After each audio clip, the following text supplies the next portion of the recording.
Hi, it's Carolyn. Welcome to the Ray Quilt Along, and this is part 2 where we will be cutting out our project.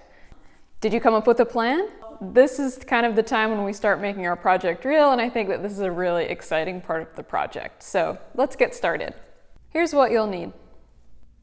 You'll want your fabrics that you've chosen. You're going to need to have a cutting mat, rotary cutter. You'll want to have some rulers. I like using 2 rulers for this project. A longer one for cutting your strips. This one is 8.5 by 24. And then I like having a smaller one on hand for cutting the strip ends. So this one is 6.5 inches square. You'll also want to have your cutting guide that's found in the directions on page 5. This is going to be your best friend. You'll want to have a marking tool. Usually I like to have 2 marking tools on hand, one that works well on dark fabrics and one that works well on light fabrics. We'll be marking places that are within your seam allowance, so you don't have to worry too much about their removability.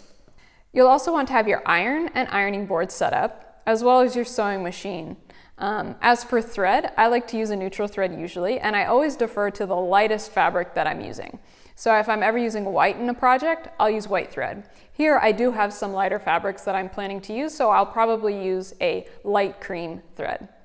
We'll be sewing with a 1/4 inch seam allowance, which I'll talk about a little bit more later, but you'll want to make sure that you'll have whatever you need to sew an accurate 1/4 inch. So whether that's your 1/4 inch foot, I like using a magnetic seam guide, washi tape on the bed of your machine, whatever you like to use, get that ready. I'll also be using a seam roller. To start, you'll want to cut 5-inch strips from your fabrics. I like using my longer ruler to cut these strips. The width of the pieces is all the same, which is 5 inches. It's just the lengths that vary. If you're using fat quarters, you'll want to open up that fat quarter. I like to press mine first, and then you'll cut 5-inch strips as shown on page 4 in the instructions. If you have a fat quarter, you can get 3 5-inch by 22-inch pieces. And if you are working from yardage or scraps, like I'm doing, go ahead and cut 5-inch strips from those fabrics as you need them. The cutting guide from your pattern is going to be your best friend. And I like to have mine printed out so I can mark it up as I go along. I like having a pencil or a highlighter nearby so that I can check off each section as I cut them out, so that way I can keep everything straight. If you take a look at the cutting guide, you'll see a schematic drawing at the top that represents the quilt itself. Each section in the project is represented. It's also numbered. Sections 1 through 29 are what you'll use if you're making the throw size. And then sections 1 through 15 are what you'll need if you're making the baby size, which is also outlined by the dotted line that baby size is. The sizes that you'll need to cut are included in both the schematic drawing, which is up above, as well as in the table that is down below. Both of these represent the same information. It's just a matter of, would you rather read the different sections to cut from a table, or would you like to use them from a schematic? Just work from whichever one makes more sense to you. Some people like to go down a list and check them off. For me, I like to actually look at the section I'm cutting and then kind of work around like that. Whichever works for you, go for it. I like working from the drawing, so that's what I'll be using. Also, if you utilized your coloring page from the last video, make sure to transfer that information over to either your schematic drawing or the table so that you know which fabrics you'll be cutting out for each section. Probably the trickiest thing about this design is that you'll want to sew with an accurate 1/4 inch seam allowance. If you'd like to test your seam allowance, now is the time to do it. This project heavily relies on an accurate 1/4 inch seam allowance because of how it comes together. We're starting in the center and then we're adding the pieces in rounds going to the outside. Because of that, if there was even a small discrepancy in that seam allowance, those things can be compounded with each additional piece that's being added. Then by the time you get to the end, pieces may not fit so well, the project may not be too flat. It just can be a little bit of a challenge. I'm not saying any of this to scare you or to make you worried about sewing this project. I'm just bringing this issue up now because it's important to know before you get started cutting out your project, because now is also the time that you could make an adjustment if you need it. If you'd like to add a little bit more flexibility for yourself, go ahead and cut your pieces a little bit longer than is suggested in the cutting guide. Still cut that 5-inch width, but for your lengths, give yourself an extra inch or two depending on which section it is. That way, when you go to add them, you can trim them to fit later. Personally, I think it's easier to go for that 1/4 inch seam allowance, so kind of fine tune it before you get started. That way you don't have to worry about all the extra trimming later, but certainly it's something to keep in mind if you prefer to work a different way. Now you'll want to start cutting out all of your pieces, pieces number 1 through 29 if you're making the throw, or 1 through 15 if you're making the baby size.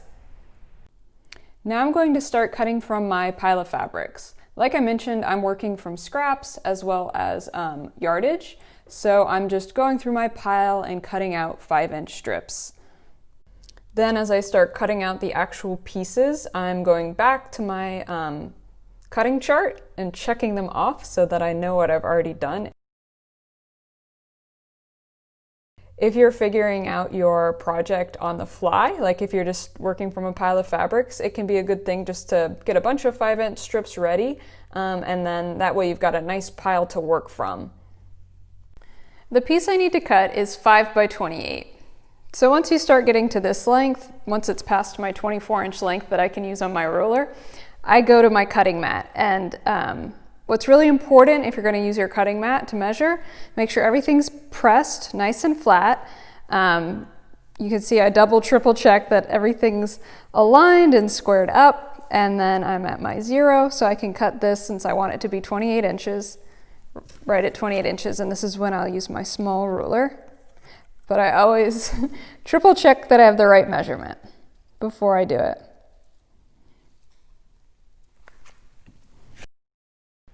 As I cut out pieces for this version, I realized that I really bounced around the different areas a lot more than I did in any of the versions I've made previously. In all previous versions, I cut in pretty much numerical order, 1 through whatever. And in this one, I found myself working on some of the white and lighter areas, and then I jump over and work through some of the yellow areas longer. And so I spent more time in kind of different sections as it made sense and as it felt right. It was really fun to work this way. Here's what you'll want to do for the sections where your pieces are not long enough. Simply take your strips and sew the short ends together, right sides together with a 1/4 inch seam allowance. Press that seam open and join as many seams together as you need until you have the right length for the section that you're cutting out. This project is so flexible. If as you're cutting things out and laying them, on the floor, on your design wall, wherever you're looking at them, and you don't like something, you can change it. And the nice thing is that with each of the pieces, if you decide to move it somewhere else, you can always trim it down to fit a different area, or you can add more fabric onto it if it needs to be longer. I just sewed together these 2 pieces that were, this one was cut from a scrap, and then this one was left over from yardage that I just cut a piece from. And they're still not long enough for the piece that I want to make. So I went through my cast off pile. So I'll just add these to this piece until it's long enough for the section that I want. I like using scraps like this because A, it's a good use for them. B, it kind of starts to tie in different areas of the design together. Sometimes these little kind of happy accidents make for really interesting parts of the quilt. Here's a little twist for you. Remember when I teased about adding some pieced sections into my project? Well, this is a great time to do that. So if you have, any kind of piecing that you have on hand, any project that you like, as long as it fits within the size of the piece, you can prepare that, get it ready, and then trim it down so that it fits into the project.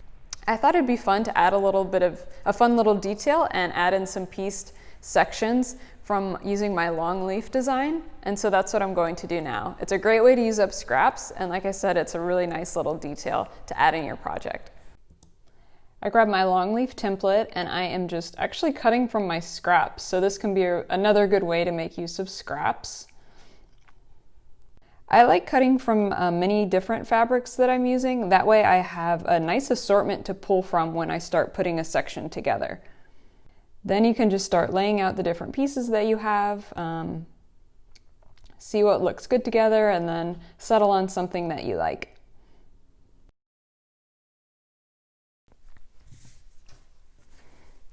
I sewed my pieces together, and I'm excited to piece these into a row, but first, since it's wider than 5 inches, I need to trim it down so that it's 5 inches wide.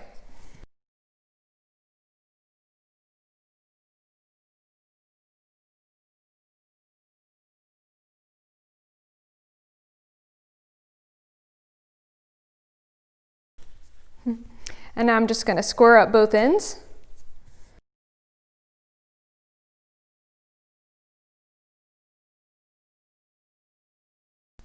And now I'll piece them into a row.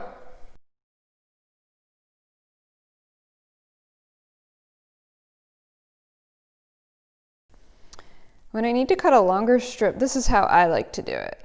I lay the strip nice and even on my cutting mat, and I square it up at the end.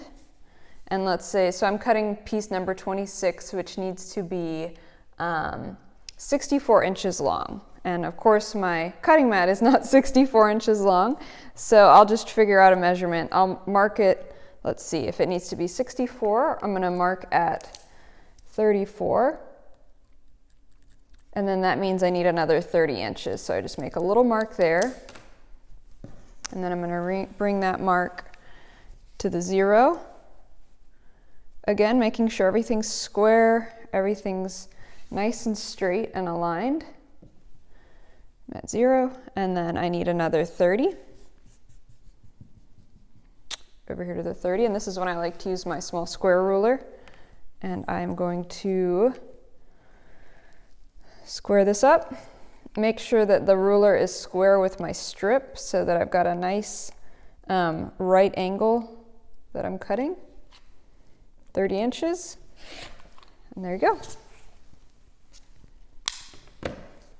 I realized that it's almost impossible for me to cut out a project and not be able to see how it's shaping up. I really take advantage of a design wall when I'm working on any project. For me, I use the floor as my design wall, but if you use an actual wall or whatever you use, make sure that you have it nearby, because I think it can be really helpful.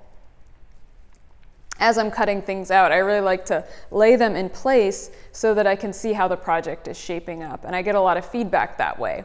Same with when I'm sewing. When I'm adding pieces, I'm constantly looking at my project to see how it's coming together. It's really a helpful step for me. Doesn't look too bad, right? It's a pretty forgiving process. You know, if you have pieces that aren't working in a certain section, add more fabric to them and add them to another. Cut them down to a different size so that they fit somewhere else, or cut more fabric.